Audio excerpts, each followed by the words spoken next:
कहानी पसंद आई तो लाइक और सब्सक्राइब ज़रूर करें। आपका समर्थन हमें और बेहतर कहानियाँ लाने के लिए प्रेरित करता है। अपनी राय कमेंट्स में साझा करें और दोस्तों के साथ शेयर करें। आइए, कहानी शुरू करते हैं। दिल्ली की तंग गलियों में, जहां हर कोने पर जिंदगी की भागदौड़ और रंग बिरंगे सपनों का मेला सजा रहता है, मेरी कहानी शुरू हुई। मेरा नाम अर्जुन है और मैं एक छोटे से शहर से दिल्ली आया था, सपनों का पीछा करने।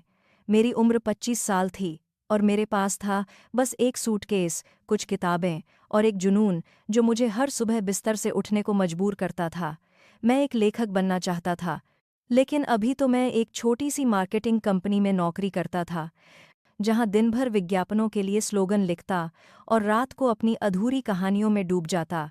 दिल्ली में रहने के लिए मुझे एक किराए का मकान चाहिए था। कई दिनों तक गलियों में भटकने, मकान मालिकों से मोलभाव करने और अपनी जेब के हिसाब से जगह तलाशने के बाद मुझे आखिरकार एक छोटा सा मकान मिला। यह पुरानी दिल्ली के एक शांत इलाके में था, जहां सड़कें संकरी थीं, लेकिन हवा में पुरानी किताबों और चाय की खुशबू बसी रहती थी। मकान 2 मंजिला था और ऊपरी मंजिल पर एक छोटा सा कमरा किराए पर मिला। मकान मालकिन का नाम था अनन्या। पहली मुलाकात में अनन्या मुझे एक सख्त और गंभीर औरत लगी। वह करीब 35 साल की थी, लेकिन उसकी आंखों में एक ऐसी गहराई थी जो उम्र से परे थी। उसका चेहरा सुंदर था, लेकिन उसकी मुस्कान में एक उदासी छिपी थी, जैसे कोई पुराना दर्द उसकी हंसी को पूरी तरह खिलने न देता हो। उसने मुझे कमरे की चाबी दी और कुछ सख्त नियम बताए। रात को देर से न आएं, शोर न करें और बिजली का बिल समय पर जमा करें। मैंने हामी भरी और अपने छोटे से कमरे में सामान रख लिया। पहले कुछ हफ्ते शांतिपूर्ण बीते। मैं सुबह जल्दी काम पर जाता, देर रात लौटता, और अनन्या से मेरी बातचीत सिर्फ किराए और बिजली के बिल तक सीमित थी। लेकिन फिर एक दिन कुछ ऐसा हुआ जिसने हमारी जिंदगी को हमेशा के लिए बदल दिया। एक रात मैं देर से ऑफिस से लौटा। बारिश हो रही थी और मैं पूरी तरह भीग चुका था। मेरे हाथ में मेरी अधूरी किताब की पांडुलिपि थी, जो बारिश में भीगकर खराब हो चुकी थी। मैं निराश होकर सीढ़ियों पर बैठ गया। तभी अनन्या नीचे आई। उसने मुझे देखा और पूछा, क्या हुआ? इतने परेशान क्यों हो? मैंने हिचकिचाते हुए अपनी पांडुलिपि की बात बताई। उसने मेरी गीली किताब को ध्यान से देखा और कहा, इसे सुखाने का तरीका है, मेरे साथ आओ। वह मुझे अपने घर के अंदर ले गई, जो नीचे की मंजिल पर था। उसका घर सादा लेकिन सुंदर था। दीवारों पर पुरानी तस्वीरें और किताबों की अलमारियां थीं। उसने मेरी पांडुलिपि को सावधानी से सुखाया और मुझे एक कप गर्म चाय दी। उस रात हमने पहली बार खुलकर बात की। उसने बताया कि वह एक स्कूल टीचर थी, लेकिन अब वह घर से ही बच्चों को ट्यूशन पढ़ाती थी। उसका पति कई साल पहले एक दुर्घटना में चल बसा था और तब से वह अकेले इस मकान को संभाल रही थी। उसकी बातों में एक दर्द था, लेकिन साथ ही एक ताकत भी, जो मुझे प्रभावित कर गई। उसके बाद हमारी मुलाकातें बढ़ने लगीं। कभी मैं सुबह जल्दी उठकर उसे बगीचे में फूलों को पानी देते देखता, तो कभी वह मुझे अपने घर बुलाकर अपनी पुरानी किताबें दिखाती। मुझे पता चला कि वह साहित्य की बहुत शौकीन थी। वह कविताएं पढ़ती थीं और उसकी पसंदीदा थीं रवींद्रनाथ टैगोर की रचनाएं। एक दिन उसने मुझे अपनी लिखी एक कविता सुनाई। उसकी आवाज़ में एक जादू था जो मेरे दिल को छू गया। मैंने उसे अपनी कहानियां सुनाईं और वह उन्हें ध्यान से सुनती। वह मेरी लेखनी की तारीफ करती, लेकिन साथ ही सुझाव भी देती जो मेरे लेखन को और बेहतर बनाते। धीरे धीरे हमारी दोस्ती गहरी होने लगी। मैं उसके लिए चाय बनाता और वह मेरे लिए कभी कभी खाना बनाती। उसका खाना स्वादिष्ट होता और हर डिश में उसकी ममता झलकती। एक दिन उसने हंसते हुए कहा, अर्जुन, तुम्हें खाना बनाना सीखना चाहिए। किराएदार हो, लेकिन हमेशा तो मैं तुम्हें खाना नहीं खिलाऊंगी। मैंने हंसकर जवाब दिया, अनन्या जी, आपका खाना खाने के बाद मेरी उंगलियां तो बस कलम पकड़ सकती हैं, चूल्हा नहीं। उसकी हंसी उस दिन मेरे कानों में गूंजती रही। समय के साथ मुझे एहसास हुआ कि मेरे दिल में अनन्या के लिए कुछ और था। यह सिर्फ दोस्ती नहीं थी। उसकी हर बात, उसकी हर मुस्कान, उसकी आंखों की गहराई मुझे अपनी ओर खींच रही थी, लेकिन मैं डरता था। वह मुझसे उम्र में बड़ी थी और समाज की नज़रें हमारे रिश्ते को कैसे देखेंगी, यह सोचकर मैं चुप रहता। अनन्या भी शायद मेरे मन की बात समझती थी, लेकिन वह कभी इस बारे में खुलकर नहीं बोली। एक दिन बारिश फिर से शुरू हुई। मैं अपने कमरे में बैठा अपनी कहानी लिख रहा था जब अनन्या ने दरवाज़ा खटखटाया। वह भीगी हुई थी और उसके हाथ में एक पुराना डायरी थी। उसने कहा, अर्जुन, यह मेरी पुरानी डायरी है। इसमें मेरी जिंदगी के कुछ पल हैं। अगर तुम चाहो तो इसे पढ़ सकते हो। मैंने हिचकिचाते हुए डायरी ली। उस रात मैंने उसकी डायरी पढ़ी। उसमें उसकी जिंदगी के दर्द, उसके सपने और उसके पति के जाने के बाद की तन्हाई लिखी थी। उसने लिखा था, प्यार एक बार नहीं, बार बार हो सकता है, अगर दिल में जगह हो। यह वाक्य मेरे दिल में उतर गया। अगले दिन मैंने हिम्मत जुटाई और उससे अपने दिल की बात कही। मैंने कहा, अनन्या, मैं नहीं जानता कि यह सही है या गलत, लेकिन मैं तुमसे प्यार करता हूँ। वह चुप रही। उसकी आंखें नम थीं, लेकिन उसने कुछ नहीं कहा। उस रात मैं सो नहीं सका। मुझे लगा कि शायद मैंने उसे खो दिया। कुछ दिन बाद अनन्या ने मुझे अपने घर बुलाया। उसने कहा, अर्जुन, मैंने तुम्हारी बात पर बहुत सोचा। मैं भी तुम्हें चाहने लगी हूँ, लेकिन यह रास्ता आसान नहीं है। समाज, उम्र और मेरी जिंदगी का अतीत, ये सब हमारे बीच आएंगे। मैंने उसका हाथ पकड़ा और कहा, अनन्या, अगर तुम मेरे साथ हो तो मैं हर मुश्किल से लड़ सकता हूँ। उसकी आंखों में एक चमक थी और उसने हल्के से मेरे हाथ को थामा। उस दिन से हमारा रिश्ता एक नया मोड़ ले चुका था। हमने एक दूसरे को समझा, एक दूसरे का साथ दिया।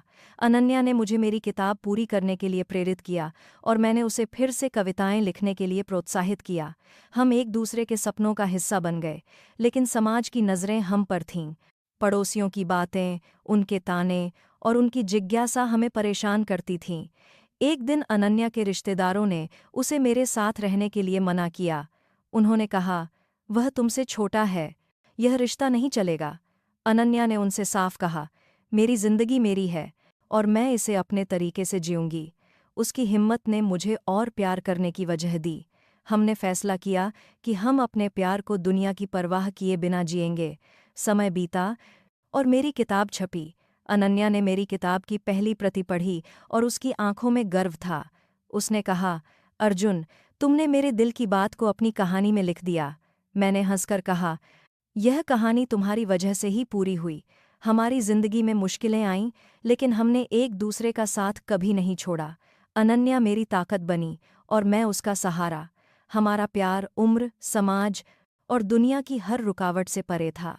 आज जब मैं पीछे मुड़कर देखता हूँ तो मुझे लगता है कि अनन्या मेरी जिंदगी का सबसे खूबसूरत अध्याय है। हमारा प्यार अब उस मोड़ पर था जहाँ हमने एक दूसरे को पूरी तरह स्वीकार कर लिया था। अनन्या और मैं एक दूसरे के लिए न सिर्फ प्रेमी थे, बल्कि एक दूसरे के सबसे बड़े हिमायती भी। मेरा दिन अब उसके बिना अधूरा सा लगता। सुबह जब मैं अपने कमरे से नीचे उतरता तो अनन्या बगीचे में फूलों को पानी देती मिलती।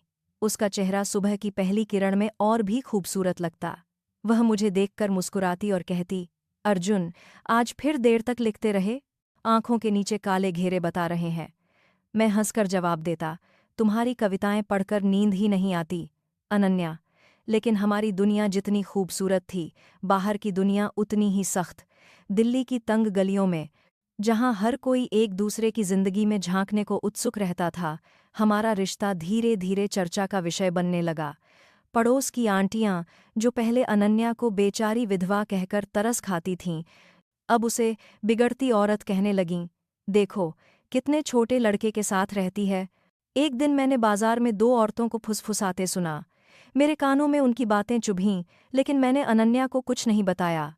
मैं नहीं चाहता था कि वह और परेशान हो।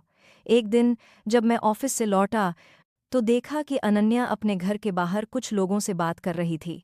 उसकी आवाज़ में गुस्सा था जो मैंने पहले कभी नहीं देखा। मैं पास गया तो पता चला कि मोहल्ले की एक महिला समिति ने अनन्या को बुलाया था और उसे उचित व्यवहार की नसीहत दे रही थी। एक अधेड़ उम्र की महिला ने तीखे लहजे में कहा, अनन्या, तुम्हें अपनी इज्जत का ख्याल रखना चाहिए। यह लड़का तुमसे कितना छोटा है, क्या लोग कहेंगे? अनन्या ने शांत लेकिन दृढ़ स्वर में जवाब दिया, मेरी जिंदगी मेरे नियमों से चलेगी आंटी। आपकी चिंता के लिए धन्यवाद, लेकिन मुझे आपकी सलाह की ज़रूरत नहीं। मैं चुपचाप खड़ा रहा। उसकी हिम्मत देखकर मेरा मन गर्व से भर गया, लेकिन साथ ही एक डर भी था। मैं नहीं चाहता था कि अनन्या को मेरी वजह से समाज की कटु बातों का सामना करना पड़े। उस रात मैंने उससे कहा, अनन्या, अगर मेरे कारण तुम्हें परेशानी हो रही है तो मैं यह कमरा छोड़ सकता हूँ। उसने मेरी बात सुनी और फिर मेरी आंखों में देखकर बोली, अर्जुन, तुम मेरे लिए सिर्फ किराएदार नहीं हो, तुम मेरी जिंदगी का हिस्सा हो। अगर मैं समाज की बातों से डरने लगी तो मैंने जो कुछ भी अपने लिए चुना वह सब बेकार हो जाएगा। उसके शब्दों ने मेरे डर को कम किया, लेकिन मेरे मन में एक सवाल उठने लगा, क्या हमारा प्यार समाज की इन दीवारों को तोड़ पाएगा? क्या हम हमेशा इन तानों को सह पाएंगे? मैंने अनन्या से यह सवाल नहीं पूछा, लेकिन मेरे मन की उलझन शायद मेरे चेहरे पर दिख रही थी। उसने एक दिन मेरे सिर पर हाथ रखा और कहा, अर्जुन, प्यार आसान नहीं होता। यह एक जंग है खुद से, दुनिया से और कभी-कभी अपने डर से। लेकिन मैं यह जंग तुम्हारे साथ लड़ना चाहती हूँ। उसके बाद हमने फैसला किया कि हम अपने रिश्ते को और मजबूत करेंगे। मैंने अपनी किताब पर और मेहनत शुरू की। अनन्या मेरी सबसे बड़ी आलोचक और प्रेरणा थी। वह मेरी कहानियों को पढ़ती, उनमें खामियां निकालती और मुझे बेहतर करने के लिए प्रोत्साहित करती। एक दिन मैंने उसे अपनी एक कहानी सुनाई जो एक ऐसी औरत के बारे में थी जो अपने अतीत के दर्द को पीछे छोड़कर नई शुरुआत करती है। कहानी सुनकर अनन्या की आंखें नम हो गईं। उसने कहा, यह मेरी कहानी है अर्जुन, तुमने मेरे दिल को शब्द दे दिए। उधर मेरी किताब की सफलता ने मेरे जीवन में एक नया रंग भरा। मेरे प्रकाशक ने मुझे बताया कि मेरी किताब को एक बड़े कृपरत साहित्यिक पुरस्कार के लिए नामांकित किया गया है। यह खबर सुनकर अनन्या इतनी खुश हुई कि उसने मेरे लिए एक छोटी सी पार्टी रखी। उसने अपने घर में कुछ खास पकवान बनाए और अपने कुछ करीबी दोस्तों को बुलाया। उस रात मैंने पहली बार अनन्या को इतना खुश करा करता है देखा। वह हंस रही थी, गाना गा रही थी और उसकी आंखों में एक चमक थी जो मैंने पहले कभी नहीं देखी। लेकिन खुशी के ये पल लंबे नहीं टिके। अनन्या के एक रिश्तेदार जो दिल्ली में ही रहते थे ने हमें एक दिन घर पर आकर धमकाया। वह अनन्या का चचेरा भाई था और उसका नाम था राकेश। राकेश एक रूढ़िवादी आदमी था जिसे अनन्या का मेरे साथ रिश्ता बिल्कुल पसंद नहीं था। उसने अनन्या को धमकी दी कि अगर उसने मुझसे रिश्ता नहीं तोड़ा, वह करीब दिन का ईंधन राकेश, अगर इस दिन का दाम था तो वह इस बात को पूरे परिवार में फैला देगा। अनन्या ने उससे साफ कहा, राकेश, तुम जो चाहो कर लो, मैं अपनी जिंदगी अपने तरीके से जीऊंगी। राकेश चला गया, लेकिन उसकी धमकी हवा में नहीं गई। कुछ ही दिनों बाद अनन्या के परिवार से लोग उसके घर आने लगे। उसकी माँ, जो गांव में रहती थीं, दिल्ली आईं। अनन्या की माँ एक साधारण औरत थीं, जिन्हें अपनी बेटी की खुशी से ज्यादा समाज की इज्जत की चिंता थी। उन्होंने अनन्या को समझाने की कोशिश की, बेटी, तुमने एक बार दुख देखा है, अब फिर से क्यों अपनी जिंदगी बर्बाद कर रही हो? यह लड़का तुमसे छोटा है, यह रिश्ता नहीं चलेगा। अनन्या ने अपनी माँ से कहा, माँ, मैंने अर्जुन में वह प्यार और सम्मान पाया जो मैंने सालों से खोजा था। अगर समाज को मेरी खुशी से दिक्कत है तो यह उनकी समस्या है, मेरी नहीं। उसकी माँ ने बहुत समझाया, लेकिन अनन्या अपने फैसले पर अडिग रही। मैं उसकी हिम्मत देखकर हैरान था। उसने न सिर्फ मेरे लिए बल्कि अपने लिए भी यह जंग लड़ी। लेकिन यह सब मेरे लिए आसान नहीं था। मैं अनन्या को प्यार करता था, लेकिन मुझे डर था कि मेरी वजह से वह अपने परिवार को खो देगी। एक रात मैंने उससे कहा, अनन्या, अगर तुम्हारे परिवार को इतनी तकलीफ हो रही है तो शायद हमें अपने रिश्ते पर फिर से सोचना चाहिए। मेरी बात सुनकर अनन्या गुस्सा हो गई। उसने कहा, अर्जुन, तुम मुझसे प्यार करते हो या नहीं? अगर हाँ, तो फिर यह डर क्यों? मैंने तुम्हें चुना है और मैं अपने फैसले पर कायम हूँ। उसकी बातों ने मेरे मन का बोझ हल्का कर दिया। मैंने फैसला किया कि मैं भी अनन्या की तरह मजबूत बनूंगा। मैंने अपनी किताब के लिए और मेहनत शुरू की और अनन्या ने अपनी कविताओं को एक संग्रह के रूप में प्रकाशित करने का फैसला किया। हम दोनों ने अपने सपनों को एक दूसरे की ताकत बनाया। कुछ महीनों बाद मेरी किताब को पुरस्कार मिला। यह मेरे लिए एक बहुत बड़ा दिन था। मैंने अनन्या को मंच पर बुलाया और कहा, यह किताब मेरी नहीं, हमारी है। अनन्या, तुम मेरी प्रेरणा हो। उसकी आंखें खुशी से चमक रही थीं। उस रात हमने एक दूसरे को वादा किया कि हम हर मुश्किल में एक दूसरे का साथ देंगे।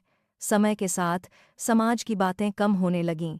कुछ लोग हमें स्वीकार करने लगे और कुछ अब भी हमें ताने मारते, लेकिन हमने उन बातों को नज़रअंदाज करना सीख लिया। अनन्या की कविताओं का संग्रह भी छपा और उसे बहुत सराहना मिली। हमने एक साथ एक छोटा सा साहित्यिक क्लब शुरू किया, जहां हम लोग साहित्य प्रेमियों को इकट्ठा करते और अपनी रचनाएं पढ़ते। हमारी जिंदगी अब एक नया रंग ले चुकी थी। हमारा प्यार न सिर्फ हमें, बल्कि हमारे आसपास के लोगों को भी प्रेरित करने लगा। एक दिन अनन्या ने मुझसे कहा, अर्जुन, तुमने मुझे फिर से जीना सिखाया। मैंने जवाब दिया, और तुमने मुझे प्यार का मतलब समझाया। हमारा रिश्ता आज भी वही है, दो दिल जो एक दूसरे के लिए धड़कते हैं, और दो सपने जो एक दूसरे की ताकत से पूरे होते हैं। समाज की नज़रें अब भी हमें देखती हैं, लेकिन हमने सीख लिया है कि प्यार की राह पर चलने के लिए हिम्मत और विश्वास ही काफ़ी है।